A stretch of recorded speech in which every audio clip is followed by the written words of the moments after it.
Sveiki. Šiandieną trumpai norėčiau Jums papasakoti, kartu su Jumis pasidalinti, kaip galima melstis. Yra įvairių maldos būdų. Net yra parašyta knygų ir nemažai apie pačius įvairiausius maldos būdus. Pavyzdžiui, net yra 5 meilės kalbos, pagal kuriuos neva mes irgi galime visi skirtingai melstis. Yra vadinamos lūpų maldos arba tie užrašyti poteriai, maldos žodžiai. Jie yra irgi labai tinkami tada, kai mūsų širdis ir jausmus kažkas labai spaudžia, slegia, kai mes nepajėgūs patys, tarsi iš užburto rato išsiveržti patys iš savęs. Ir tada žinoma, ateikite prie tų žodžių maldos, tų, kuriuos jūs rasite ir mano kanale įrašytus.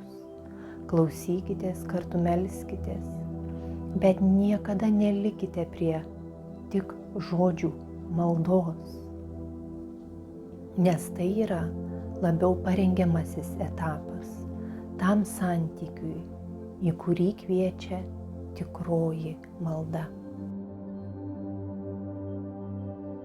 Aš pasidalinsiu tuo, kaip meldžiuosi aš ir kaip Viešpats atsiliepia į mano maldą. Pirmiausia, krikščionybėje Dievas yra asmuo. Ir kai mes bendraujam su žmogumi, taip pat asmeniu, mes visada kažkaip jaučiamės.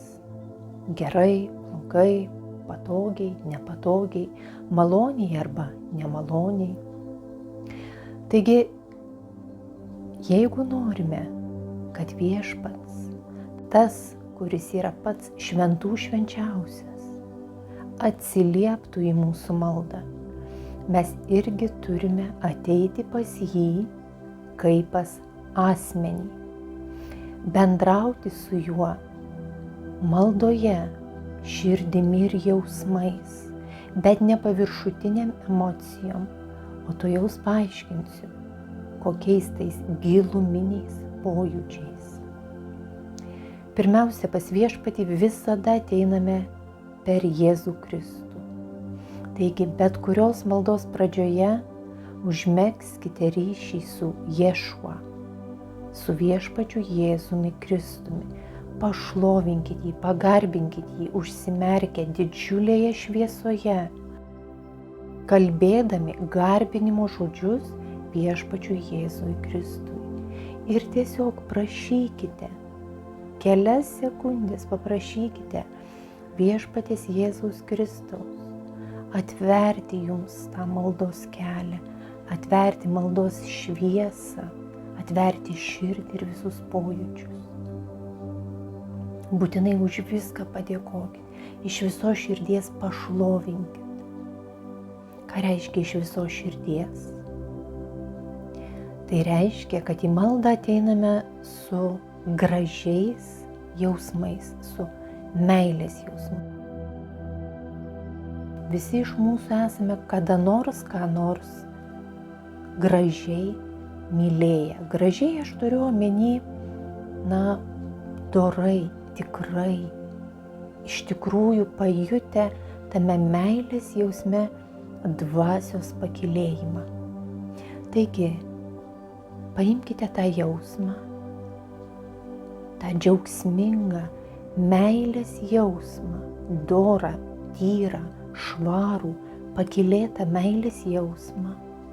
Tarsi pasiskolinkite tą jausmą iš to, kam jį kažkada jautėte, bet tą jausmą apvalykit nuo visų žemiškų dalykų.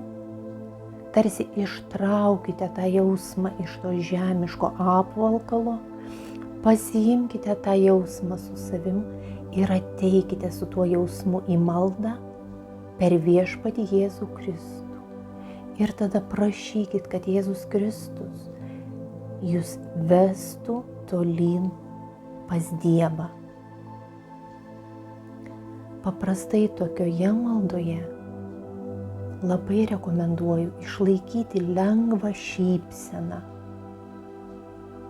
Na, tą šypseną, kurią mes matom Leonardo da Vinčio Monos Lizos paveiksle, tokia vidinė šypsena. Net jeigu labai sunku, net jeigu jums depresija, net jeigu ašaros riedės per maldą, išlaikykite tą šypseną, vidinę šypseną, kuri atsispindi ir jūsų veide. Ir panerkite į tą jausmą, kurį pasiskolinat iš kažkokio tai žemiško prisiminimo, žemiško įvykio, tačiau jį tarsi išgvildenate, atsinešate tą jausmą, tą meilės, džiaugsmo, dėkojimo, palaimos jausmą į maldą ir su tuo jausmu kylate pas Viešpatį. Tai yra viskas, ko reikia tikrai maldai. Tas jausmas tada per Viešpatį Jėzų Kristų dar labiau išsigrynina, dar labiau apsivalo. Viduje jūs jausite begalinę šviesą. Būkite tame jausme, kilkite tuo jausmu į viršų, aukštyn, į šviesą, į baltą dievišką šviesą per Jėzų Kristų, per tą begalinį gražų jausmą ir tada leiskit tarsi impulsams, tarsi kino kadrams ateiti jūsų kažkokiems galbūt poreikiams, galbūt klausimams, galbūt kažkokiems, skausmams, nusivylimams. Jie tarsi kino kadrai, blykstels, bet visą tai panardinkite tame šviesos, meilės, dėkojimo sraute Viešpačiui. Nes Viešpats jums siunčiant ir duoda begalinę savo meilę, begalinį savo palaiminimą.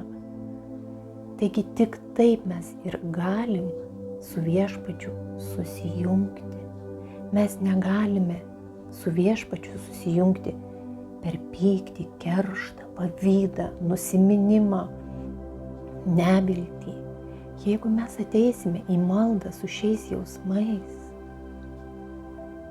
deja, mes nepajėgsime susijungti, susilieti, pajusti tą maldos galią, Viešpaties tą pašlovinimą per tamsą.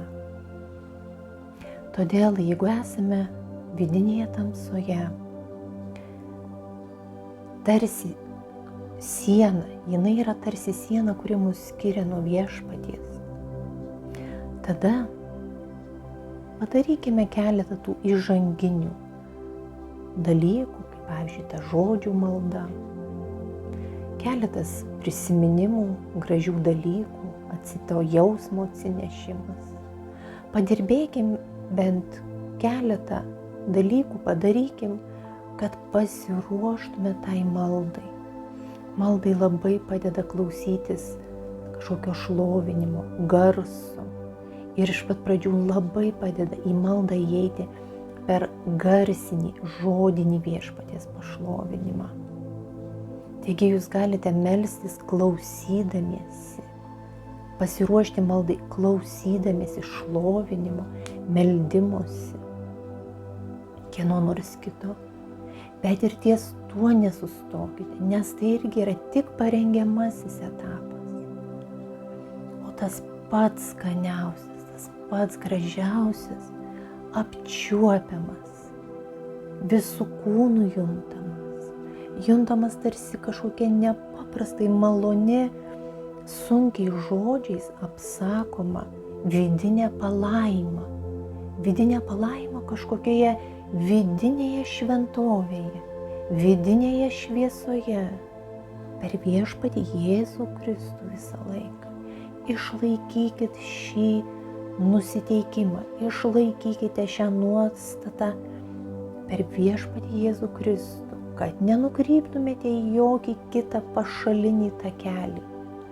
Ir tada viešpaties šviesa, viešpaties Dievo šviesa jūs apsiaus, jūs apglėbs, jinai jūs pamaitins. Jinai bus jums tokia švelni, tokia rami, tokia maloni, kad į tai panėrę jūs nebenorėsite išeiti, jūs nenorėsite sugrįžti. Jūsų kūną gali užlieti maloni šiluma, džiaugsmas, džiaugsmo ašaros, graudulys, ilgesys. Jūs realiai pajusit Dievo meilę, kurią Jis jums duos, kaip atgalinį atsaką tam, ką jūs iš pat pradžių atėjęs ar atėjusi į maldą, jam tarsi transliuosite, nusiųsite. Būtent, kaip sakiau, tą iš žemiško gyvenimo pasiskolintą begalinį laimės, džiaugsmo, ramybės pojūtį, tik visiškai išlukštentą, nuvalytą nuo konkretaus žemiško asmens. Pavyzdžiui, jūs labai mylite vaiką, paimat tik tą jausmą, pabandykite tai, padirbėkite su tuo, tik tą meilės jausmą išlukštenat. Vaiką paliekat nuošaly, tik tą jausmą paimat ir ateinat su tuo jausmu į maldą. Ir tą jausmą į viešpatį Jėzų Kristų, per jį, su juo ir jame, ir einate į Dievą su tuo jausmu. Ir tada, kai jūs pajusit, kaip viešpats atsiliepia, kai jis jums tarsi liejasi ant jūsų malonės lietus, tada jūs ir už vaiką galit padėkoti, ir vaiką palaiminti. Ir visada tas žmogus ir ateina į maldą, ir už tą žmogų visą laiką mes dėkojam viešpačiui. Ir tada į maldą ateina daugybė ir kitų žmonių, už kuriuos reikia pasimelsti. Ir tik tada malda veikia už kitus, jeigu mes meldžiamės va toje šviesoje, nieko konkrečiai neprašydami, o tiesiog tie žmonės tarsi ateina į tą šviesą, į tą meilę, į tą ramybę, į tą viešpaties sukurtą kažkokį tai būties okeaną, būties vandenyną, kuris yra mūsų viduje. Ir taip tada tie žmonės, kurie ateina į tą maldą, jie gyja. Taip mūsų malda už kitus yra paveiki. Taip pat ir mums tada ta malda yra veiksminga. Ir kai meldžiatės, kaip sakė Jėzus Kristus, nedaugiažodžiaukite, nereikia tokioje maldoje daug žodžių. Jauskite ryšį su asmeniu, viešpačiu. Jauskite tą ryšį ir kaip kad įsimylėję žmonės. Nekalbėkite per daug. Te pasakykite vieną, kelis žodžius. Tie žodžiai patys jums išplauks. Visada nepamirškite atsiprašyti, gailėtis, paprašyti atleidimo. Taip tarsi dar labiau išvalydami tą maldos erdvę.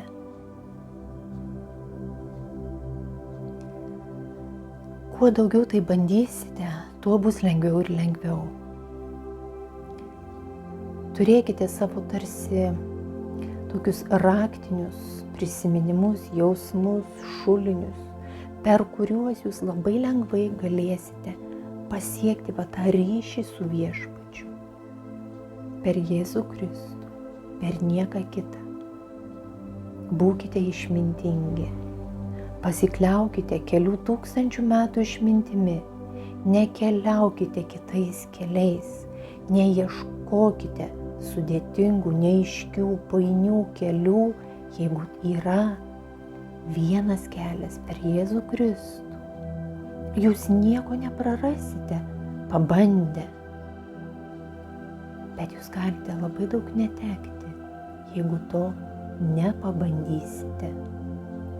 Aš turiu omeny, jeigu jūs niekada gyvenime ir nepabandysite per viešpatį Jėzų Kristų eiti dvasiniu keliu. Bandykite, Stenkitės, norėkite, svarbiausia yra noras. Noras susitikti su viešpačiu. Kalbėkite labai trumpai ir labai nuoširdžiai. Noriu su tavim viešpatie susitikti. Per Jėzų Kristų. Laiminu kiekvieną, kuris yra aplink mane. Dėkoju už viską tau viešpatie. Paprasti žodžiai. Iš viso širdies, labai nuoširdus, labai tikri.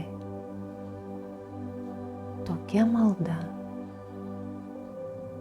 Jūs džiaugsitės patys. Jūs norėsite melstis.